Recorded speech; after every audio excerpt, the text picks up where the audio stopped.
बच्चों, आज हम चैप्टर 4 का पार्ट 8 पढ़ने वाले हैं। पार्ट 7 तक का जो है वो हमारे चैनल की प्लेलिस्ट में आपको मिल जाएगा, उस पर जाकर ज़रूर देखिएगा। एकदम नीट एंड क्लीन आपको नोट्स वगैरह सारी चीज़ें मिल जाएंगी।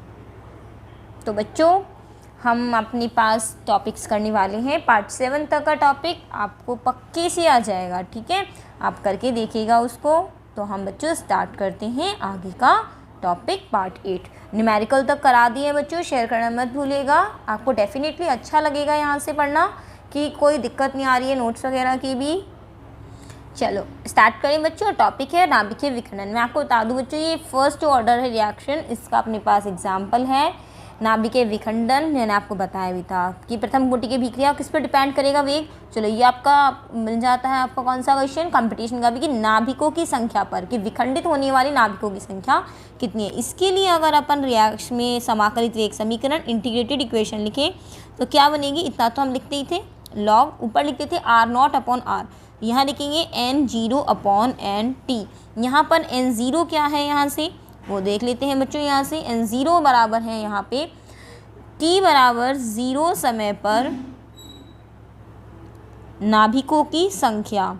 मतलब कितनी नाभिकों की संख्या है रिएक्शन शुरू होने से पहले, वो हो गया। जैसे हमने कह दिया कि स्टार्ट करने पर अब नाभिकों की संख्या कितनी है, 100 है बच्चों, ठीक है। इसके बाद देखिएगा बच्चों, NT का मतलब क्या है, T समय पर नाभिकों की संख्या। चलिए दूसरे एग्जाम्पल हम यहाँ से ले लेते हैं। ये बहुत ज़्यादा, T समय पर नाभिकों की संख्या मतलब क्या है, विखंडित होने वाले नाभिकों की संख्या है, ठीक है यहाँ पे। चलो बच्चों अब आगे देख लेते हैं इसके अंदर दूसरा टॉपिक, अमोनियम नाइट्राइड का विघटन। रेटिंग डाल लें।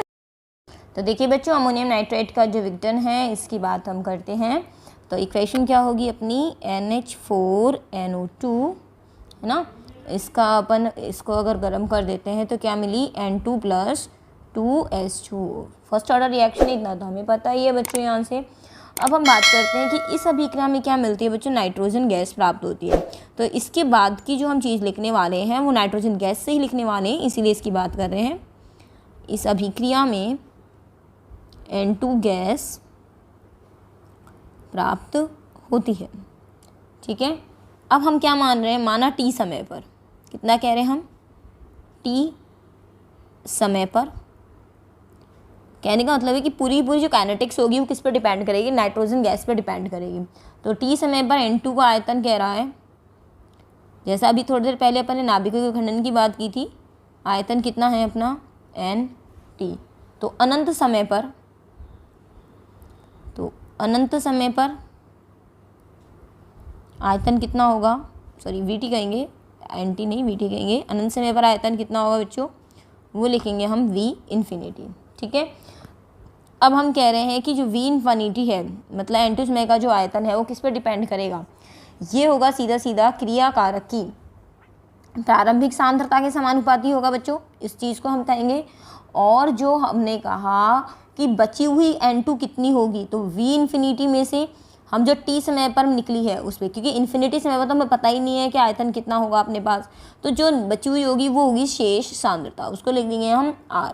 तो अब इक्वेशन क्या बन जाएगी, K बराबर 2.303/T log V∞/V∞ minus VT। इतना इंपॉर्टेंट वैसे नहीं है, इतना परेशान मत होइएगा। नाभिकीय विखंडन वाला ज़्यादा इंपॉर्टेंट था बच्चों, ठीक है। चलिए नेक्स्ट अपने पास है छद्म या आभासी प्रथम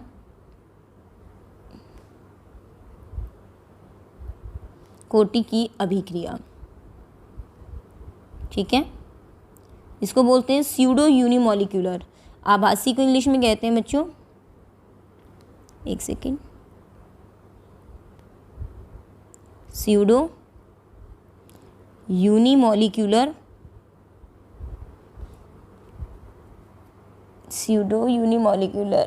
रिएक्शन, या स्यूडो फर्स्ट ऑर्डर रिएक्शन कह सकते हैं अपन इसको, स्यूडो ऑर्डर रिएक्शन कह सकते हैं ना, ऑर्डर रिएक्शन। यूनिमोलिक्यूलर भी नहीं लगाओगे तो इसको स्यूडो ऑर्डर रिएक्शन कह सकते हैं अपन, स्यूडो ऑर्डर रिएक्शन।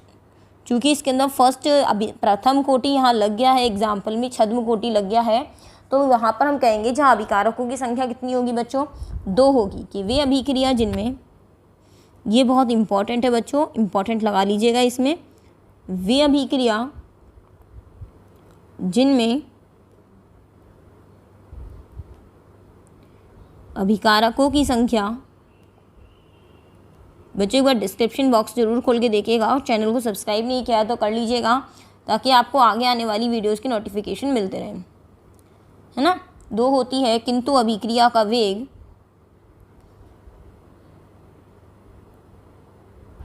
किंतु अभिक्रिया का वेग किसी एक अभिकारक की सांद्रता पर निर्भर करता है,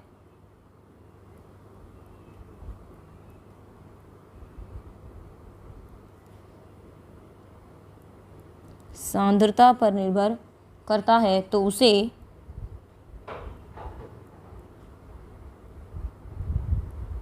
छद्म या आभासी प्रथम कोटि अभिक्रिया कहते हैं।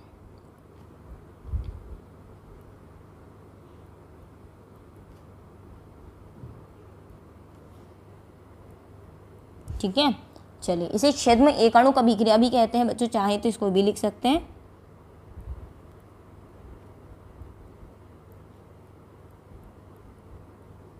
इसे छद्म एकाणुक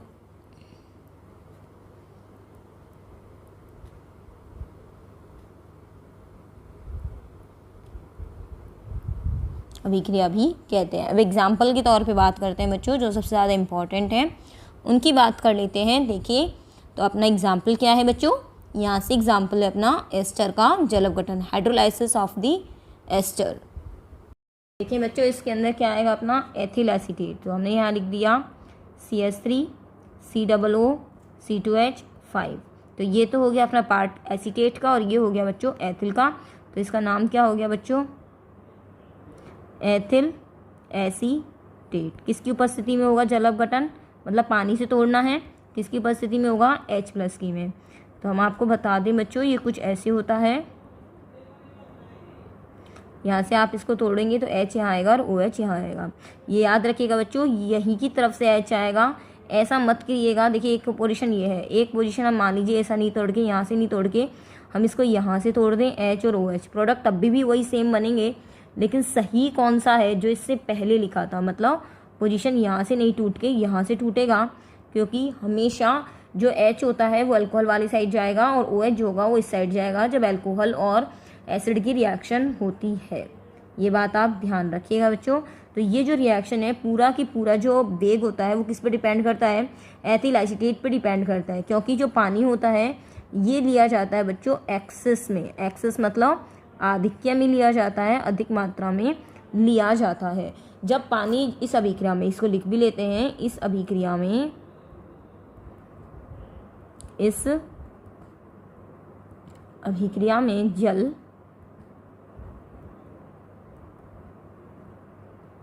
आधिक्य में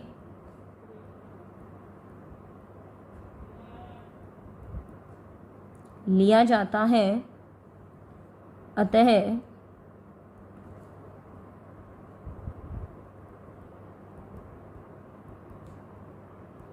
अभिक्रिया का वेग केवल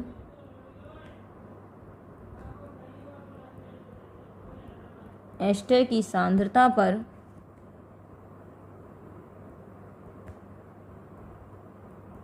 निर्भर करता है। ठीक है, तो इसका रेट ऑफ रिएक्शन हम क्या लिखेंगे, R = K CH3 CO C2H5 की पावर 1। अगर H2 के सापेक्ष करें तो बच्चों अभिक्रिया कोटि क्या है, 0 है। नेक्स्ट देखिए एग्जाम्पल जो भी इसी तरह का है ये हम हटा देते हैं ताकि हम आपको अच्छे से समझा पाएँ। फिर से हम लिखेंगे आपके लिए, यहाँ पे क्या लिखा हुआ था, सुक्रोज का जल अपघटन। सुक्रोज होता क्या है बच्चों, नॉर्मल वर्ड्स में सुक्रोज को कहा जाता है बच्चों शर्करा। शर्करा मतलब जो चीनी यूज़ करते हैं उसी की बात कर रहे हैं। अगर आपसे चीनी का सूत्र पूछ लिया जाए क्या होता है, तो वो होता है C12H22O11। ठीक है, इसका जल अपघटन कराना है किसकी उपस्थिति में, H+। तो यहाँ से बच्चों सुक्रोज जो होती है, एक बता दें आपको, डाइसैकेराइड शर्करा होती है और इसके अंदर क्या क्या आते हैं, इसके अंदर माल्टोज भी इसी में आता है और लैक्टोज इसी में आता है, गलैक्टोज इसी में होता है। तो ये वाली चीज़ें इसके अंदर आती हैं बच्चों। तो सुक्रोज जो है वो इसी के अंदर आएगा अपना, डाइसैकेराइड होता है। जैसे तोड़ेंगे तो 6 कार्बन के 2 मॉलिक्यूल टूट जाएंगे, H2O का अणु हो जाएगा तो C6H12O6 और C6H12O6। बच्चों यहाँ पर अलग अलग लिखा है, इसका मतलब ये प्रोडक्ट अलग अलग है। कैसे हैं, इसका नाम तो है बच्चों ग्लूकोज और इसका नाम है बच्चों फ्रक्टोज। ठीक है, अब ये जो ग्लूकोज है अपना, इसके अंदर तो होता है बच्चों एल्डिहाइड का मॉलिक्यूल, जबकि इसके अंदर होता है बच्चों कीटोन का। यहाँ क्रियात्मक समूह कीटोन होता है, इसलिए दोनों के जो सूत्र है वो तो समान है, लेकिन संरचना अलग अलग होती है। यहाँ से इसको लिख लीजिए, इसका नाम क्या है बच्चों, सुक्रोज है। और यहाँ पर भी वाटर जो होता है वो एक्सेस में लिया जाता है।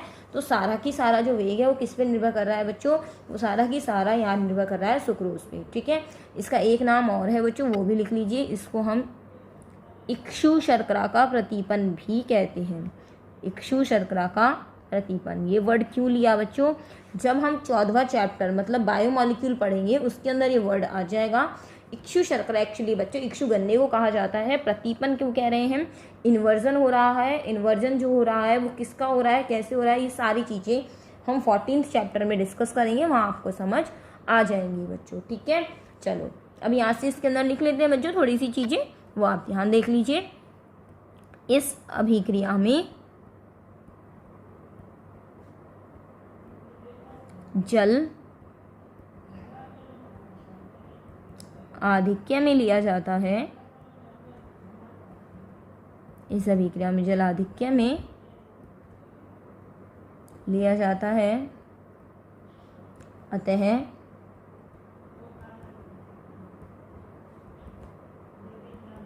अभिक्रिया का वेग सुक्रोज की सांद्रता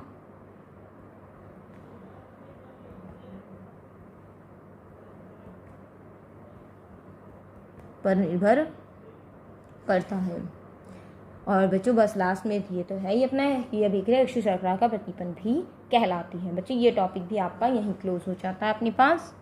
बच्चों इसके बाद नया टॉपिक अपना होता है आर्हेनियस का वेग सिद्धांत। आर्हेनियस समीकरण होगी और जो आर्हेनियस समीकरण होगी वो बच्चों नई वीडियो में हम पढ़ेंगे, अभी इसी के साथ हम स्टार्ट नहीं करेंगे। ये वाला वीडियो जो है वो आपका छोटा बना है, इट्स ओके। चलो छोटी सी चीज़, अब टाइम है अपने पास थोड़ा सा, 2-4 मिनट अपन देख लेते हैं कि पुरानी चीज़ों को रिवाइज कर लेते हैं अपन एक बार, कि शून्य कोटि को लेके चलते हैं। कि जो शून्य कोटि हमने पढ़ी थी, यहाँ पर इसके फॉर्मूले क्या थे, यहाँ पर देखिए इसका फॉर्मूला क्या था, के बराबर हमने बताया था यहाँ से आपको R0 - R/T। ठीक है, और यहाँ पर जो के का स्थिरांक था वो अपना क्या था, सांद्रता बटा समय था।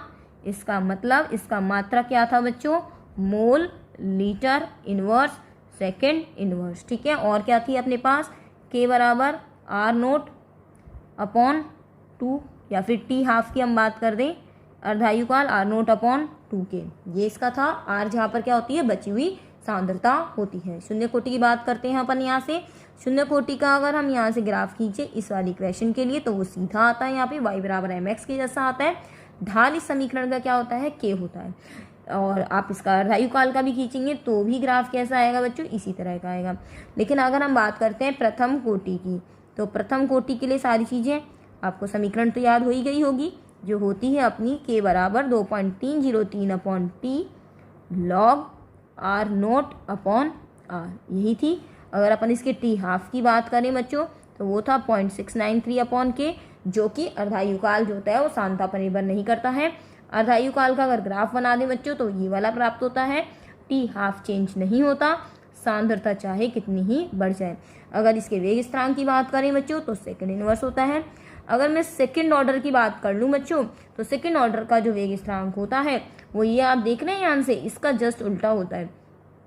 ये देखिए, अगर मैं इसका द्वितीय कोटि का वेग स्थिरांक लिखूँ तो मोल जो होगा वो इन्वर्स हो जाएगा, लीटर की घात +1 हो जाएगी और second inverse as it is हो जाएगा। तो आपको यहाँ से शून्य कोटि का मतलब 0 ऑर्डर का, फर्स्ट ऑर्डर का और सेकंड ऑर्डर का, ये इनके जो वेग स्थिरांक के मात्रक हैं वो अच्छी तरह कर लेने हैं। दूसरी बात, अगर हम किसकी बात करेंगे, उदाहरण की बात करेंगे, तो जब भी किसी की उपस्थिति में अभिक्रिया होगी, टंगस्टन की उपस्थिति में होगी या प्लैटिनम की उपस्थिति में होगी या सूर्य के प्रकाश में होगी, तो 0 कोटि की अभिक्रिया होगी। जबकि प्रथम कोटि में कौन कौन सी आएंगी बच्चों, नाभिकीय विखंडन आ जाएगा, जो आइसोप्रोपेन का विघटन आ जाएगा, अमोनियम नाइट्राइट का विघटन आ जाएगा, NH4NO2 का विघटन आ जाएगा, और कौन सी आ जाएंगी अपने पास, H2O2 का पेरोक्साइड की उपस्थिति, H2O2 का विघटन आ जाएगा, ठीक है ना, जो आइसोप्रोपेन आ गया और अमोनियम नाइट्रेट आ गया, ये आ गया। छद्म कोटि का एथिल एसीटेट वाला भी प्रथम कोटि का उदाहरण है।